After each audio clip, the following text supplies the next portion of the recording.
worst one. When no worst guy. You speak Shona. And then how do you find yourself in bela-bela and Malala when you are supposed to be with Munangago there? You know he doesn't give me money to operate you guys.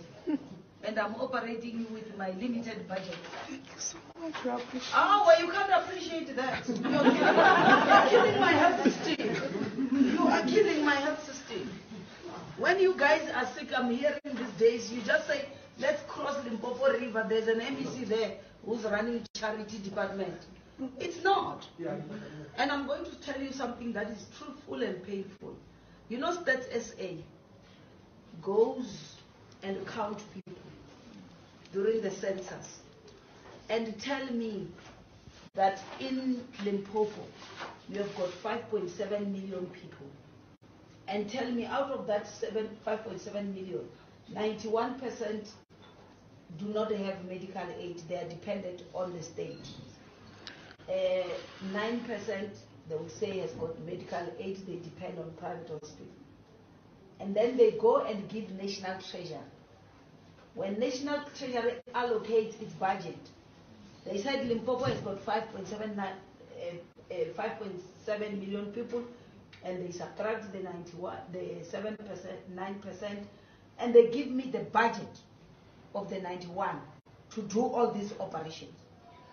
Now, I am here, instead of using the budget for what it's meant for, I'm operating for what Mnangagwa is supposed to do.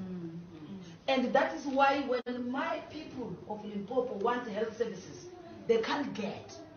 And that is angering the community.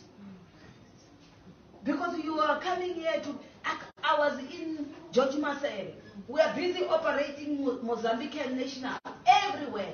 And you are not even registered anywhere. You are not counted. You are even illegal. And you are abusing me. This is unfair. It's unfair. I can't go to Zimbabwe and get health care. Do you think they can allow to operate me?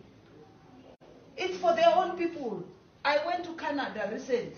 You know, before I entered the country, I must show, before they give me a visa, I must show them that a proof that indeed if I fell sick in Canada, I'll be able to cater for myself. It's only in South Africa where people just come in.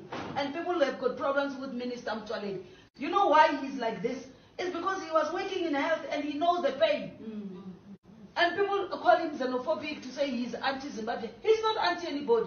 Minister Mtwaleni was feeling the pain. I used to go with him to Musina to see the problem there.